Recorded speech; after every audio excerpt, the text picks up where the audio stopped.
Hello everyone, welcome back to Intellicraft.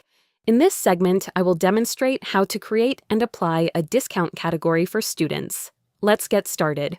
After logging into the application, navigate to the side menu and select Fees Management. Next, go to the Fees Discounts tab and click on the Create Discount Category button. Choose Create Manually, then enter the category name.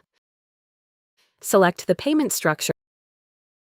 Choose what the discount is applied on, and select the discount type.